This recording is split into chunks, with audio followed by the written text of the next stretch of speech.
السلام علیکم ورحمۃ اللہ وبرکاتہ۔ نکاح کے اندر گواہوں کی شرط ہونے کے بارے میں مرفوع کوئی حدیث صحیح نہیں ہے۔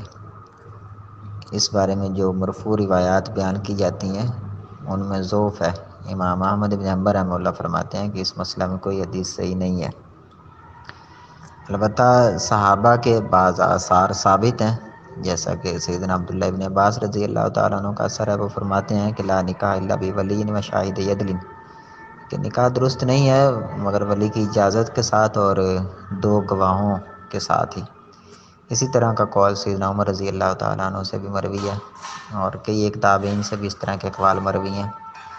امام ترمذی رحمہ اللہ سنن ترمذی کے اندر فرماتے ہیں ولا عمل ولا ھذا عند اہل العلم من اصحاب النبی صلی اللہ علیہ وسلم ومن بعدهم من التابعین وغیرہم، نبی کریم صلی اللہ علیہ وسلم کے صحابہ میں سے اور تابعین اور ان کے بعد اہل علم کا اسی پر عمل ہے کہ وہ کہتے ہیں لا نکاح الا بشہود، کہ نکاح درست نہیں ہے مگر گواہوں کے ساتھ ہی۔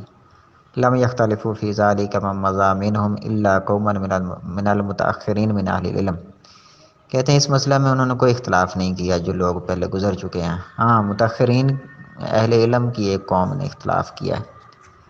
تو ان آثار سے اور امام ترمذی رحمہ اللہ کی اس عبارت سے یہ ثابت ہوتا ہے کہ نکاح کے اندر دو گواہوں کا ہونا ضروری ہے۔